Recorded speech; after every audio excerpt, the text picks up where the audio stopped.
രാമായ രാമചന്ദ്രായ രാമഭദ്രായ വേതസേ രഘുനാഥായ നാഥായ സീതായ പദേ നമഃ. കൂജന്തം രാമ രാമേതി മധുരം മധുരാക്ഷരം ആരുഹ്യകവിതാശാഖാം വന്ദേ വാൽമീകികോകിലം. ജാനകീജീവനസ്മരണം ജയ ജയ രാമ രാമ. നമസ്കാരം. സനാതനധർമ്മ സംഹിതകൾ പങ്കുവയ്ക്കാനുള്ള ചാനലായ നാദശ്രീയിലേക്ക് എല്ലാവർക്കും സ്വാഗതം. പ്രിയരെ, ചാനൽ സബ്സ്ക്രൈബ് ചെയ്യാനും ലൈക്ക് ചെയ്യാനും ഓർമ്മപ്പെടുത്തിക്കൊള്ളുന്നു. ശ്രീമദ് വാൽമീകി രാമായണത്തിൽ വിഭീഷണൻ രാമനെ ശരണം പ്രാപിച്ചതും രാമൻ സ്വീകരിച്ചതും തുടർന്ന് പ്രതീകാത്മകമായ അഭിഷേകം ലങ്കാധിപനായിട്ട് ചെയ്തതുമാണ് കണ്ടത്. പ്രതീകാത്മക അഭിഷേകമാണ്. ഭീഷണാഭിഷേകം 2 ഉണ്ട്. രാവണവധത്തിന് ശേഷം ശരിയായിട്ടുള്ളൊരു അഭിഷേകം നമുക്ക് കാണാം. ഇത് പ്രതീകാത്മകമാണ്. തന്നെ ആശ്രയിച്ചതിൻ്റെ ഫലം വിദൂരമേ അല്ല, വേഗം തന്നെ ഉണ്ടാവും എന്ന് ധരിപ്പിക്കാൻ വേണ്ടി ഒരു ഉറപ്പ് കൊടുത്തിരിക്കുകയാണ്. നീ ലങ്കാരാജാവ് ആവാൻ പോകുന്നു എന്നാണ് ശരിക്കും അതിൻ്റെ അർത്ഥം. ആയിട്ടില്ല, എങ്കിലും ആയ പോലെ തന്നെ വിചാരിക്കാം എന്ന് മാത്രം. അപ്പോൾ അനന്തരം ചെയ്യേണ്ട കാര്യങ്ങൾ എന്തെല്ലാം എന്ന് വിഭീഷണൻ പറഞ്ഞു കൊടുത്തു. സമുദ്രത്തെ സേവിക്കണം, ഇതിൽ അപ്പുറത്തേക്ക് എത്താൻ ചിറകെട്ടണം, അല്ലാതെ ഒരിക്കലും ലങ്കയിലേക്ക് എത്താനോ രാവണനെ തോൽപ്പിക്കാനോ സീതയെടുക്കാനോ വീണ്ടെടുക്കാനോ സ്വപ്നത്തിൽ പോലും ചിന്തിക്കാൻ സാധ്യമല്ല. ചിറകെട്ടാതെ അബദ്ധ്വാസാഗരേ സേതും ഘോരേ അസ്മിൻ വരുണാലേ, ഘോരേ അസ്മിൻ വരുണാലേ അബദ്ധ്വാ സേതും ലങ്ക നാസാധിതം ശക്യ. ലങ്കയെ എത്താനോ അവിടേക്ക് തോൽപ്പിക്കാനോ സാധ്യമല്ല. ഇന്ദ്രന് പോലും എന്തായാലും സേതു ബന്ധിക്കണം. ഒട്ടും കാലം കളയാതെ വരുണനെ സേവിക്കാം. ഈ അഭിപ്രായം എല്ലാവർക്കും സ്വീകാര്യമായി. ദർഭ വിരിച്ച് ആ സേവ കിഴക്കോട്ട് തിരിഞ്ഞ് വരുണസേവ ചെയ്യാനും, അതായത് സമുദ്രസേവ വരുണസേവ രണ്ടും തന്നെയാണ്. എല്ലാവരും തയ്യാറായി. ഈ സമയത്താണ് രാവണൻ ശൂകൻ എന്ന് പറയുന്ന ഒരു രാക്ഷസനെ ചാരനായിട്ട് രാമൻ്റെ സൈന്യബലത്തെക്കുറിച്ച് അറിയാനൊന്നങ്ങനെ അയക്കുന്ന ഒരു രംഗം. ശുകദൗത്യം, ശുകദൂത്. വാൽമീകി രാമായണത്തിലത്തെ ശുകദൂതത്തിൻ്റെ ഒരു പ്രത്യേകത, ദൗത്യത്തിൻ്റെ പ്രത്യേകത എന്താ വെച്ചാൽ അവൻ്റെ പൂർവ്വജന്മകഥയും അഗസ്ത്യന് മാംസം വിളമ്പി കൊടുത്തതൊന്നും ഇവിടെ പറയുന്നേ ഇല്ല. അങ്ങനെ സംഗതി ഇതിൽ കാണാനില്ല. മറ്റേ രാമായണത്തിൽ അങ്ങനെയുണ്ട്. അവൻ രാക്ഷസനാവാനുള്ള കാരണം ഒരു ബ്രാഹ്മണനായിരുന്നു എന്നും അതിനൊരു കഥ പറയുന്നുണ്ട്. ഇവിടെ അത് ഇല്ല. അങ്ങനെ സംഗതി ഇവിടെ പ്രസ്താവിക്കണേ ഇല്ല. നമുക്ക് അതിനെക്കുറിച്ച് ചിന്തിക്കേണ്ട കാര്യമില്ലല്ലോ. തതോ നിവിഷ്ടാം ദജിനീം സുഗ്രീവേണാഭിപാലിതാം ദദർശ രാക്ഷസോപ്യേത്യ ശാർദൂലോ നാമ വീര്യവാൻ.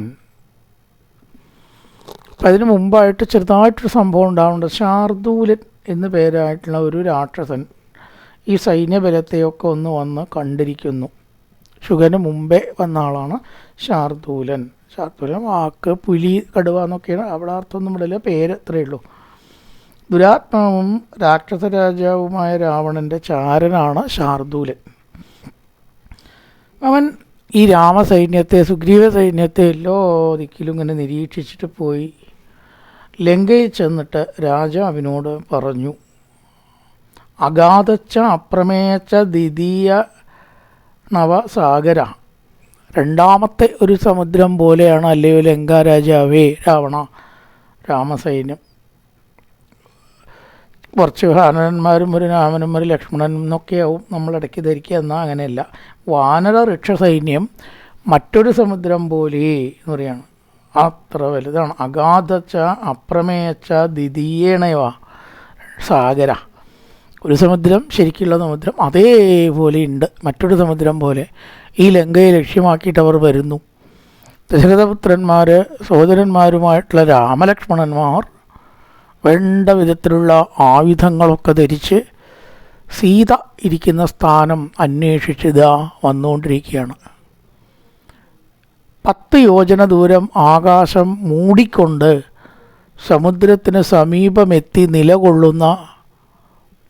നിലകൊള്ളുന്ന സൈന്യമാണ് അവരുടേത്. മഹാരാജാവേ, അങ്ങ് പരമാർത്ഥം ഗ്രഹിച്ച് വളരെ ഗൗരവത്തോടെ കഴിച്ചു കൂട്ടേണ്ടതാണ്, വളരെ ഗൗരവത്തോടു കൂടി ഇരിക്കേണ്ടതാണ്. ദൂതന്മാർ വേഗം ചെന്ന് സാമദാന ഭേദദണ്ഡങ്ങളെ പ്രകാരം എല്ലാം പ്രയോഗിച്ചിട്ട് നേരിടണം. എളുപ്പമായിരിക്കും എന്ന് ഞാൻ കരുതുന്നില്ല. രാമസൈന്യത്തെ നേരിടുന്നത് എളുപ്പമായിരിക്കുമെന്ന് ഞാൻ കരുതുന്നില്ല എന്നാണ് ഈ പറഞ്ഞതിൻ്റെ അർത്ഥം. സാമദാന ഭേദ, സാമം എന്ന് പറഞ്ഞാൽ ഉപദേശം, എന്തെങ്കിലുമൊക്കെ പറയാനുള്ളത് പറഞ്ഞു കൊടുക്കുക. അനുനയത്തിൻ്റെ മാർഗ്ഗമാണ് സാമം. യുദ്ധമൊന്നും ക്ലാഷൊന്നും കൂടാതെ. ദാനം എന്ന് പറഞ്ഞാൽ പ്രലോഭനമാണ്. അതൊന്നും ഇവിടെ വലിക്കില്ല, വെറുതെ പറഞ്ഞു എന്നേ ഉള്ളൂ. പ്രലോഭനം, എന്തെങ്കിലുമൊക്കെ കൊടുത്തിട്ട് നമ്മുടെ വഴിക്ക് വരുത്തുക. ഭേദം എന്ന് പറഞ്ഞാൽ അവരുടെ സ്പ്ലിറ്റ് ഉണ്ടാക്കുക, ഭിന്നിപ്പിക്കുക, എന്നിട്ട് കാര്യം നേടുക. 4-ാമത്തെയാണ് ഇവിടെ പറയാത്തത് ദണ്ഡം. അത് ഉപദ്രവമാണ്. തവദൂത പ്രധാനം സ്വാന്തംബോ ഭേദോ മാത്ര പ്രയോജിത. ഇവിടെ ഇപ്പം ദണ്ഡം മാത്രമേ നടക്കൂ, കാരണം ഇങ്ങോട്ട് ദണ്ഡാണ്, അപ്പം അങ്ങോട്ടും ദണ്ഡേ പറ്റൂ. അത് ഒരു സമ്പ്രദായപ്രകാരം പറഞ്ഞു എന്ന് മാത്രം. ഏത് വ്യാപത്തിൽ എന്ന് വെച്ചാൽ ജാഗരൂകമായിട്ടിരിക്കണം.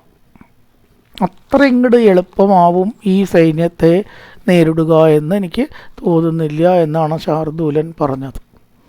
ചാരനാണ് അവൻ. ചാരനും ദൂത് പറയുന്നതായിട്ടുള്ള ശുകനും ദൗത്യം ചെറിയ വ്യത്യാസമുണ്ട്. ഈ ദൂതനും ചാരനും തമ്മിലുള്ള വ്യത്യാസം, ചാരൻ ശത്രുക്കളോട് സംസാരിച്ചോളണം എന്നില്ല. പലപ്പോഴും ചില വേഷപ്രച്ഛന്നായിട്ടാവും അവിടെ പോവുക. ശത്രുവട്ടത്തിലുള്ള ആളാണെന്ന് അറിയാതെ ആയിരിക്കും പോവുക. നല്ല ചാരപ്പണി നടക്കുള്ളൂ. അവരോട് സംസാരിക്കില്ല. അവിടെ പോയിട്ട് കാര്യങ്ങൾ കണ്ട് മനസ്സിലാക്കി ആരയച്ചോ ആ യജമാനോട് വന്ന് പറയലാണ് ചാരപ്പണി. ദൂതൻ അങ്ങനെയല്ല. ദൂതൻ ചിലപ്പോൾ അവരോട് സംസാരിക്കും. യജമാനോ സ്വാമിയോ പറഞ്ഞത് അവിടെ പോയി നടപ്പാക്കുക, അങ്ങനെയൊക്കെ. താൻ ദൂതനാണ് എന്ന് വ്യക്തമാക്കിക്കൊണ്ടാവും ദൂതൻ പോവുക. അത് വ്യക്തമാക്കുന്നതിന് വിരോധമൊന്നുമില്ല ദൂതന്. ചാരൻ അത് വ്യക്തമാക്കില്ല.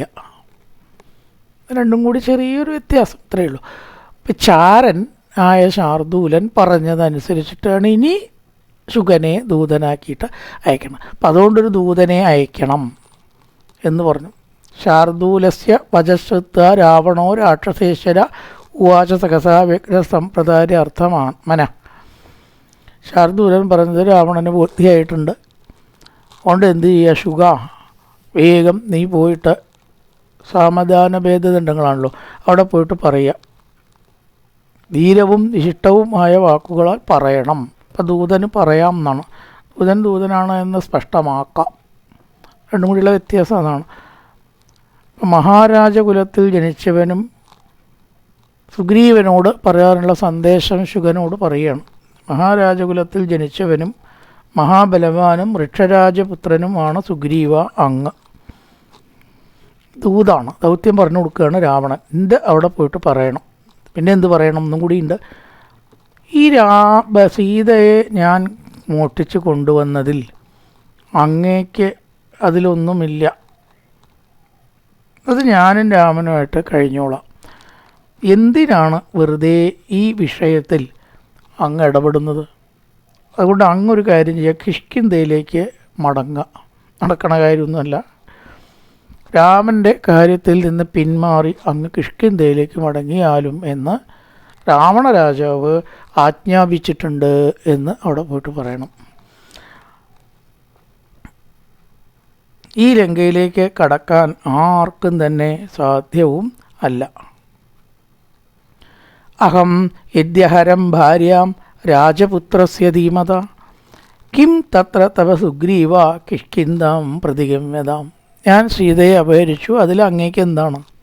അങ്ങയുടെ പത്നിയല്ലല്ലോ ഞാൻ അപഹരിച്ചിരിക്കുന്നത്, രാമപത്നിയാണ്. ഇതിൽ അങ്ങേക്ക് എന്താണ് വെറുതെ കാര്യം?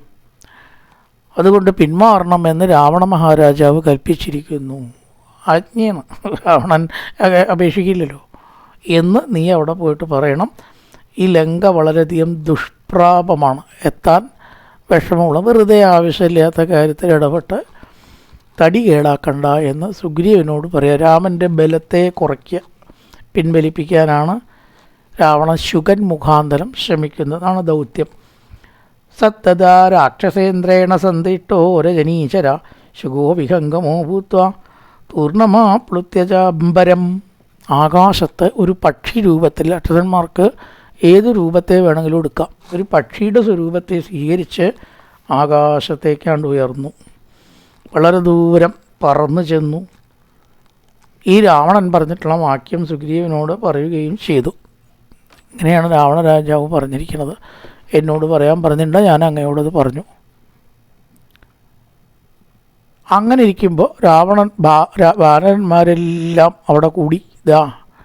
രാവണൻ കൽപ്പിക്കുകയെ നമ്മളോട്, രാമനോട് അല്ലെങ്കിൽ സുഗ്രീവനോട് കൽപ്പിച്ചു, രാമനോട് കൽപ്പിച്ച പോലെ തന്നെയാണത്. ഇവിടെ വന്ന് ഇത് പറയാൻ ഇവന് എങ്ങനെ ധൈര്യം വന്നു? വന്ന് അങ്ങോട്ട് തുടങ്ങി അട്ടിക്കാനും പിട്ടിക്കാനും ഇടിക്കാനും ചിറകുകളൊക്കെ പറിച്ച് കേടുവരുത്താനും വാനരന്മാരുടെ ആ ഒരു സ്വഭാവത്തിനനുസരിച്ചിട്ട് ഇവനെ ദ്രോഹിക്കാനാണ് തുടങ്ങുകയാണ്. ഇടിച്ചിങ്ങോട്ട് നിലത്തേക്ക് ഒരൊറ്റ ഏറാണ് കൊടുത്തു, രണ്ട് കൈയോടും കൂട്ടിപ്പിടിച്ചൊരൊറ്റ.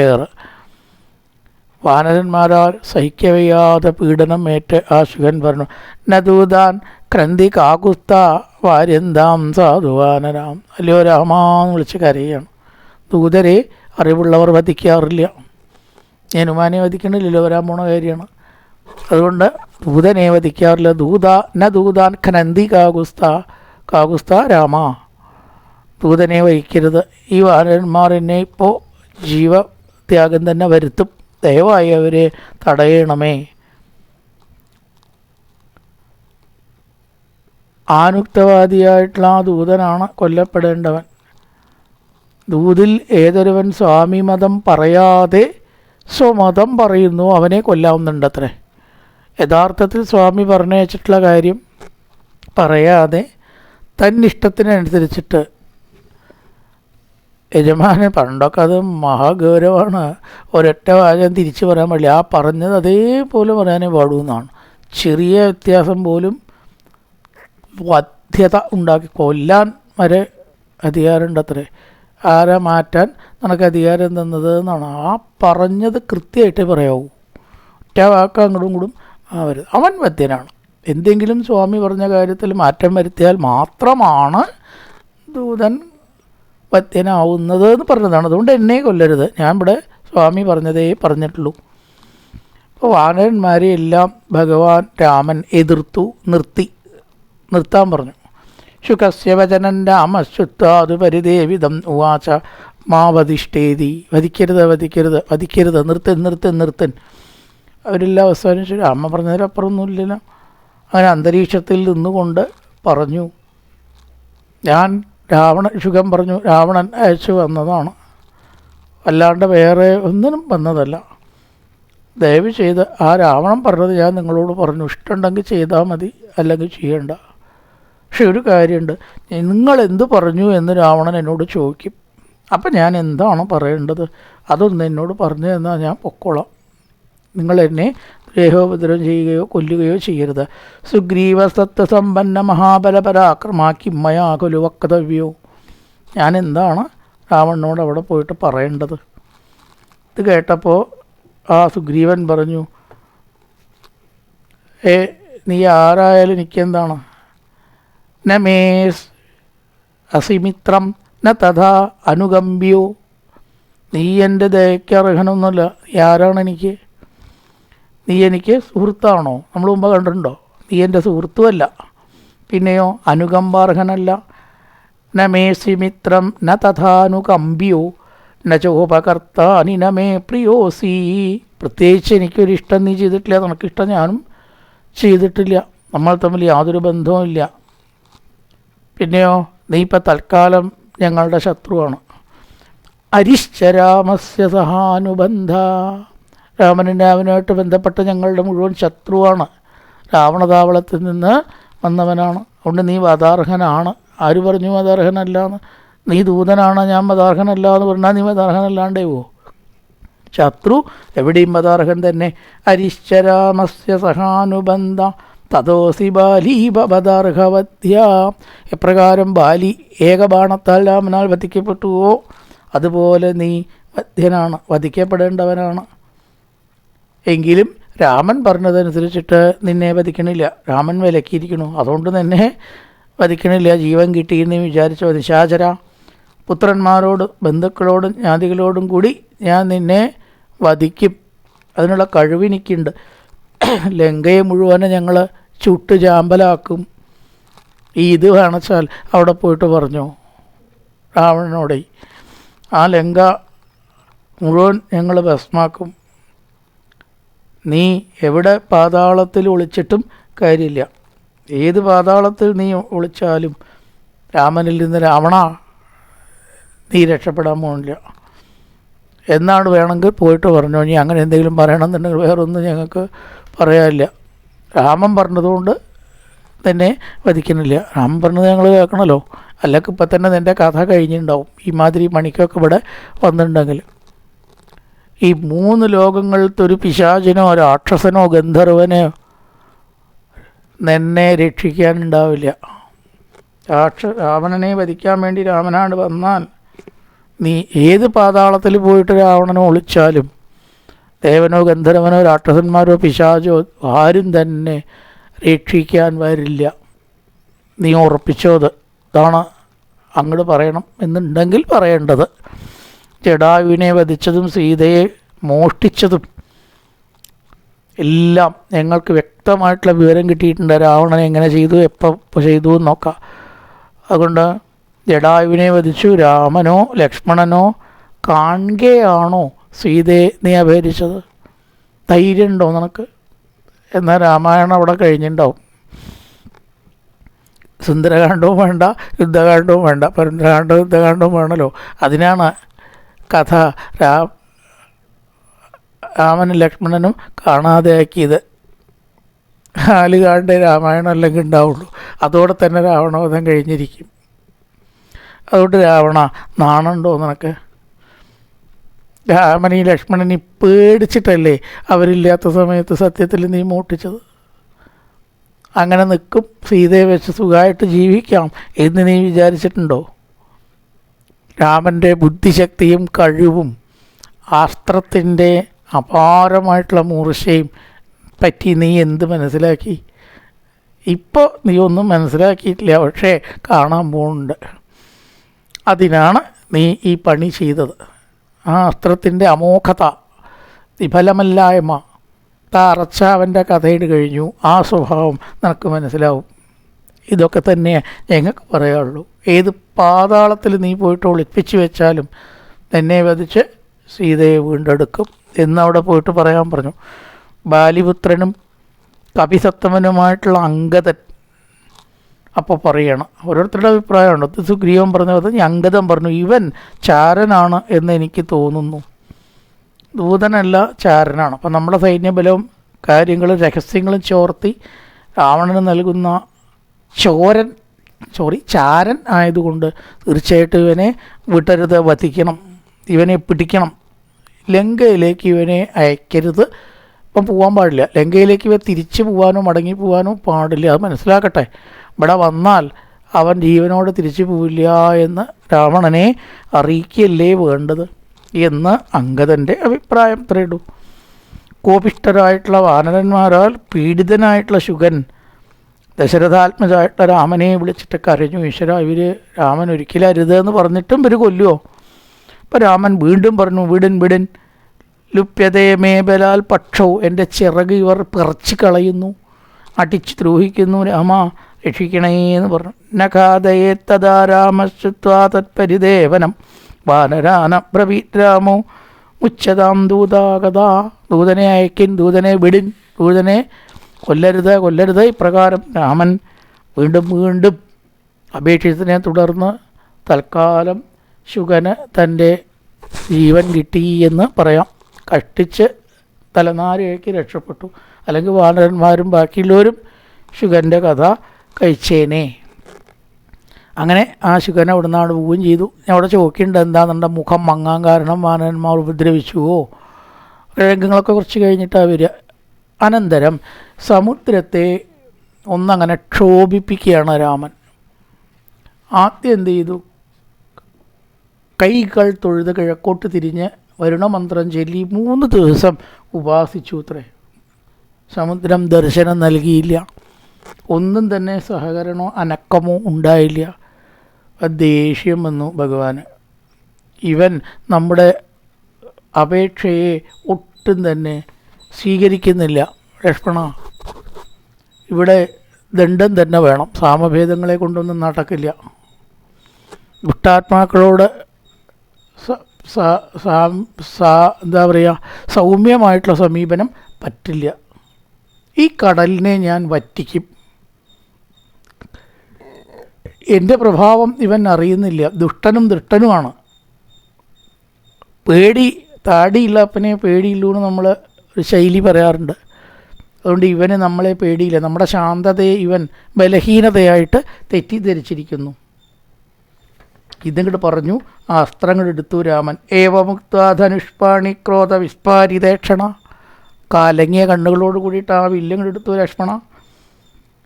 ആ വലിയ അസ്ത്രങ്ങളോ ആഗ്നേയാസ്ത്രം മുതലായിട്ട് കൊണ്ടുവരൂ. ഈ കടലിനെ ഞാൻ ഇപ്പോൾ വറ്റിച്ച് കാണിച്ചു തരാം. എനിക്കതിന് കഴിയുമെന്ന് അവൻ മനസ്സിലാക്കണമല്ലോ. വാനരന്മാർ വെള്ളമില്ലാത്തടത്ത് കൂടെ പോട്ടെ, കാൽനടയായിട്ട് കിടക്കട്ടെ. ഏതു കൂടെ സേതു ഇല്ലാതെ എന്നർത്ഥം. സേതുവിൻ്റെ സഹായമൊന്നും ഇല്ലാണ്ട്, പാലം കെട്ടാണ്ട് കാൽനടയായിട്ട് കവികൾ സഞ്ചരിക്കുന്നത് ഞാൻ ഇപ്പം കാണിച്ചു തരാം. ഇതിലത്തെ പാമ്പുകളും ജലജീവികളും മുഴുവനും പേടിച്ച് വിറച്ച് സമുദ്രം കലങ്ങി മറിഞ്ഞു. എത്രയോ ഉയരത്തിൽ ഇങ്ങോട്ട് കയറി. സൂര്യചന്ദ്രന്മാരടക്കം ഇങ്ങോട്ട് തെറിക്കാൻ തുടങ്ങി, വല്ല ബോൾ തെറിക്കണ പോലെ. എന്തെങ്കിലും അസാധാരണമായിട്ട് ഈ പ്രപഞ്ചത്തിലുണ്ടാകുമ്പോൾ സൂര്യചന്ദ്രന്മാരുടെ സ്ഥാനമൊക്കെ ആയിട്ട് മാറും എന്നാണ്. ഇപ്പം നിൽക്കണോടത്താവില്ല, അവർ തെറിക്കാൻ തുടങ്ങി. ഇങ്ങനെ ഗോളങ്ങൾ അങ്ങോട്ടും ഇങ്ങോട്ടും, ഓളം വെട്ടി അങ്ങോട്ടും ഇങ്ങോട്ടും പരസ്പരം കൂട്ടിമുട്ടുന്ന ഒരു വല്ലാത്ത അവസ്ഥ. ഇപ്പം ലക്ഷ്മണൻ തടഞ്ഞു. ഏട്ടാ, എന്താണ് ഇങ്ങനെ കോപിച്ചാൽ ചെയ്യുക? ഇത് സമാധാനമായിട്ട് നമുക്ക് നേരിട്ടാൽ നമുക്ക് സാധിക്കുമല്ലോ എന്ന് പറഞ്ഞ് ലക്ഷ്മണൻ ഒന്നങ്ങനെ സാന്ത്വനം ചെയ്തു. സമുദ്രദേവൻ വേഗം വഴി തരാം എന്ന് പറയുകയും ചെയ്തു. രാമ, ഈ സമുദ്രത്തിൻ്റെ സ്വഭാവമല്ലേ സമുദ്രത്തിനുണ്ടാവുള്ളൂ. അതുകൊണ്ട് ഇതിലൊക്കെ ജലം തീരെ ഇല്ലാണ്ടേക്കുക എന്ന് പറഞ്ഞാൽ ശരിയാണോ? ഞാൻ തൽക്കാലം ഒന്ന് സംശയിച്ചു. ഒരാൾ ഇപ്പോൾ ഇന്ന് വഴി ചോദിച്ചു, നാളെ വേറൊരാൾ വഴി ചോദിച്ചെന്ന് പറഞ്ഞാൽ അത് നടക്കുമോ എന്നൊരു സംശയമാണ് എനിക്കുണ്ടായത്. അങ്ങാണെങ്കിൽ എനിക്ക് വിരോധമൊന്നുമില്ല. എല്ലാവരും ചോദിച്ചാൽ വഴി കൊടുക്കണമെന്ന് ഞാൻ പറഞ്ഞില്ലല്ലോ.